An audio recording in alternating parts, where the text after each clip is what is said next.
안녕하세요. 2025년 11월 일요일입니다. 오늘 여러분께서 공유해 주신 자료들, 특히 어제자 토큰포스트 브리핑을 중심으로 해서요. 암호화폐 시장의 최신 동향과 주요 소식들 좀 깊이 있게 살펴보겠습니다. 오늘 저희 이야기 들으시면서 시장의 맥락 잡으시는데 좀 도움이 되면 좋겠습니다. 자, 그럼 먼저 시장의 주요 움직임부터 빠르게 짚어보죠. 어제 BTC 가격 움직임이 좀 눈에 띄었어요. 장중에 11만 달러 선을 넘어서기도 했잖아요.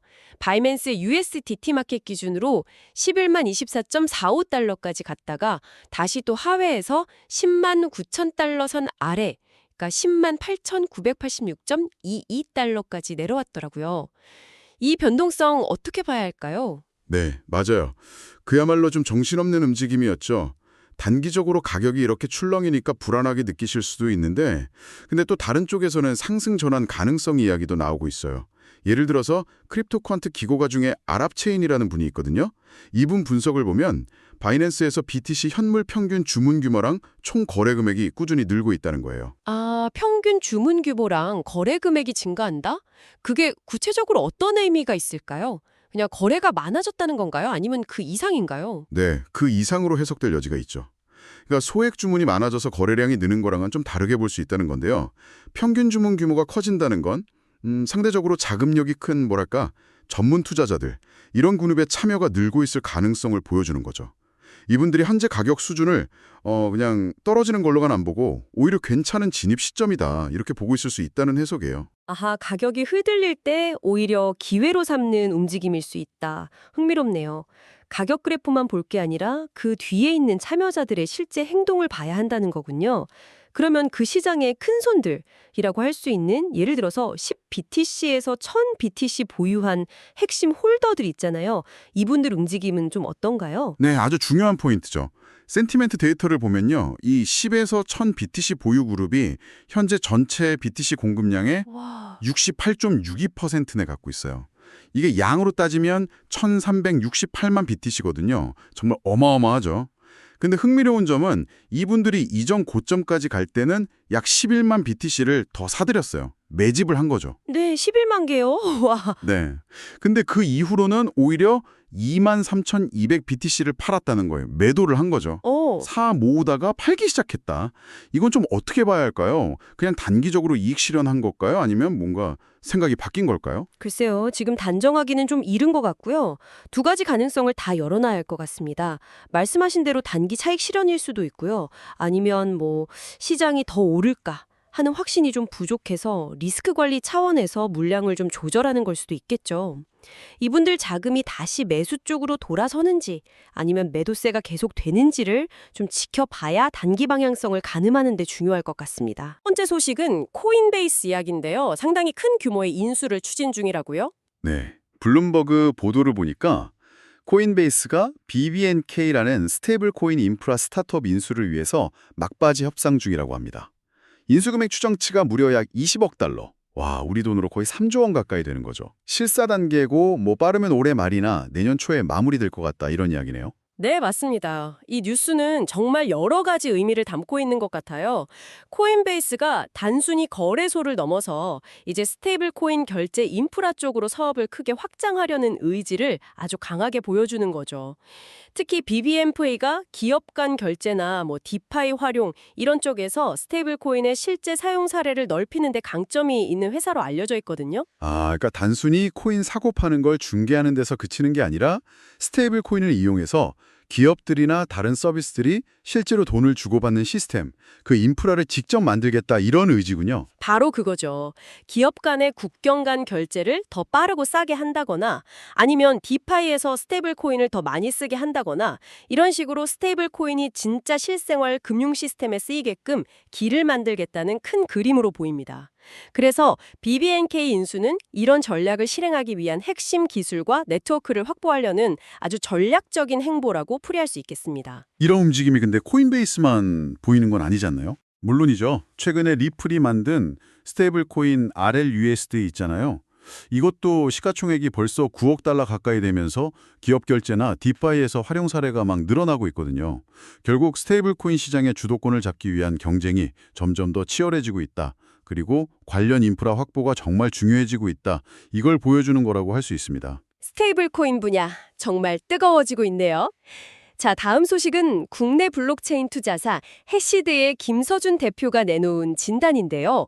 4년 암호화폐 사이클은 끝났다는 주장이 상당히 흥미롭습니다. 네, 김서준 대표의 분석은 기존의 통념, 그러니까 비트코인 반감기가 시장 주기를 만든다는 생각에 좀 정면으로 반박하는 내용이라서 주목을 받고 있죠.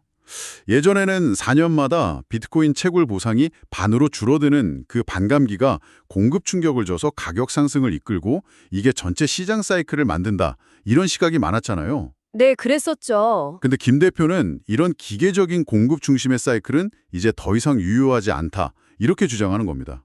반감기 효과가 끝났다고요? 그럼 지금 시장을 움직이는 진짜 힘은 뭐라고 보는 건가요? 바로 유기적인 수요의 증가라고 봤습니다. 반감기 같은 어떤 예정된 이벤트보다는 시장 자체의 펀더멘털이 강해지고 실제 수요가 늘어나는 게 훨씬 더 중요해졌다는 거죠. 예를 들면 개인 투자자뿐만 아니라 기관 투자자들의 시장 진입이 이제 본격화되고 있다는 점, 또 비트코인 현물 ETF 승인처럼 제도권 금융 시스템으로 들어오는 움직임들, 그리고 부동산이나 미술품 같은 실물 자산을 토큰화하는 RWA, 리얼월드 에셋이라고 하죠. 이 RWA 트렌드가 확산되는 거, 그리고 기존 금융 시스템과의 통합이 점점 깊어지는 것, 이런 것들을 핵심 동력으로 꼽았습니다. 그렇다면 김 대표 관점에서는 최근 시장이 좀 조정을 받고 하락했던 건 어떻게 봐야 할까요? 우리가 흔히 말하는 사이클의 끝 이런 개념은 아니라는 건가요? 네, 김 대표는 그렇게 보지 않더라고요. 최근 하락은 사이클 리셋이라기보다는 글로벌 경제가 좀 불확실하니까 투자 자본이 일시적으로 금이나 기술주 같은 다른 자산으로 잠시 옮겨가는 현상으로 해석했어요. 더 중요한 건 가격이라는 표면 아래에서 일어나는 일들, 즉 블록체인 기술 자체의 발전이라든지 관련 인프라의 확장, 시장 유동성 증가, 참여자 확대 같은 이런 펀더멘털은 오히려 계속 강해지고 있다는 점을 강조했습니다. 굉장히 장기적이고 구조적인 관점이네요. 가격 변동에 너무 흔들리지 말라는 메시지 같아요. 맞습니다.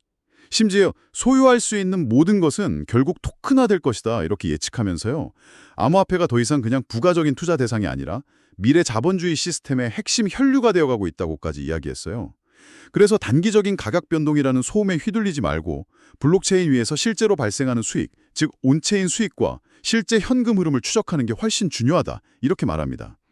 여기서 온체인 수익이라는 건 예를 들면 디파이 프로토콜 수수료나 NFT 마켓 거래 대금처럼 블록체인상에서 투명하게 기록되고 발생하는 진짜 가치를 말하는 거죠. 김 대표는 바로 이런 실질적인 가치가 만들어지는 곳에서 다음 사이클의 성장을 이끌 힘이 이미 복리 효과를 내면서 쌓여가고 있다고 보는 겁니다. 소음 대신 실질적인 온체인 현금 흐름에 집중하라. 시장을 보는 틀을 바꾸는 진단이네요. 어떤 분야에서 이런 가치가 만들어지고 있는지 찾아보는 게 중요하겠어요. 자, 마지막으로 살펴볼 건 규제와 지정학적 움직임입니다. 미 재무부의 제재 소식 그리고 미중 무역 협정 관련 소식이 있네요. 네, 먼저 규제 소식인데요. 미국 재무부 산하의 해외자산 통제국, 오팍이라고 하죠.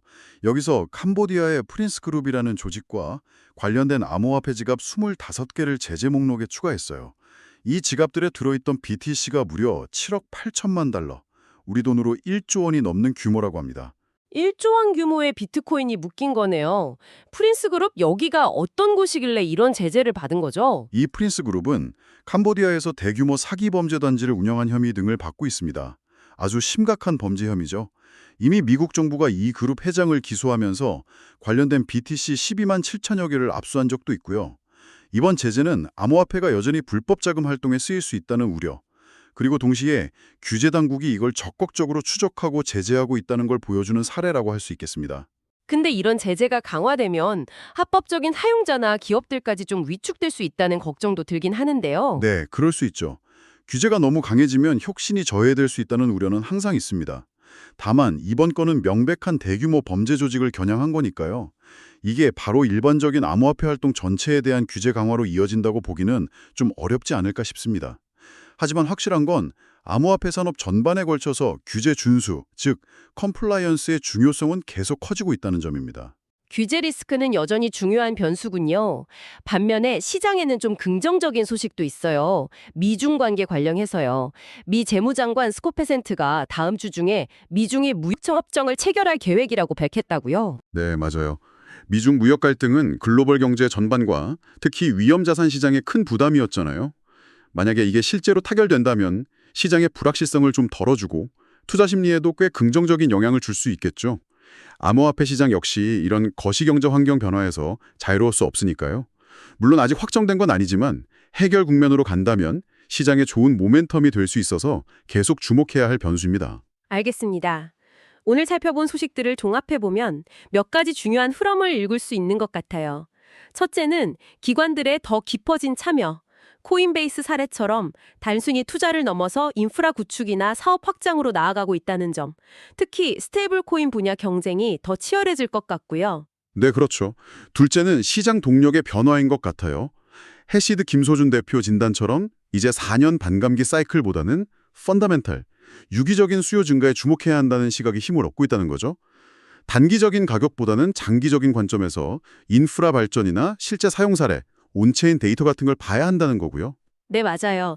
셋째는 규제와 거시 환경의 영향력이 여전히 크다는 점. 미 재무부 제재는 리스크를 상기시키지만 또 미중 무역 협상 가능성은 긍정적인 요인이 될 수 있고요. 또 일본에서 카난이라는 채굴 기업이 전력회사에 비트코인 채굴기를 공급해서 전력망 안정성 연구에 쓴다는 사례처럼 각국 정보나 기업들이 이 기술을 어떻게 활용하고 규제하는지가 계속 중요할 겁니다. 네, 오늘 저희가 다룬 내용들이 여러분께서 시장을 좀 더 입체적으로 이해하시는 데 도움이 되었으면 좋겠습니다. 단순히 가격 등락만 보지 마시고 그 뒤에 있는 구조적인 변화나 핵심 동력을 파악하는 게 중요하다고 생각합니다. 오늘 저희가 준비한 심층 분석은 여기까지입니다. 시장은 정말 끊임없이 변화하고 또 새로운 질문들을 던져주는 것 같네요. 저는 오늘 이한이 다룬 것 중에 해시드 김서준 대표가 말한 다음 사이클이 이미 복리 효과를 내고 있는 곳, 즉 온체인에서 창출되는 수익과 실제 현금 흐름에 주목하라는 그 메시지가 참 인상 깊었어요. 여러분께서도 지금 시장에서 어떤 온체인 활동이나 프로젝트가 진짜 실질적인 가치를 만들어내고 있다고 보시는지 한번 생각해 보시면 어떨까 싶습니다. 어쩌면 그게 다음 시장 국면을 읽는 중요한 단서가 될 수도 있을 것 같아요. 지금까지 여러분의 정보 탐구를 돕는 시간이었습니다. 다음 분석에서 또 유익한 정보로 찾아뵙겠습니다.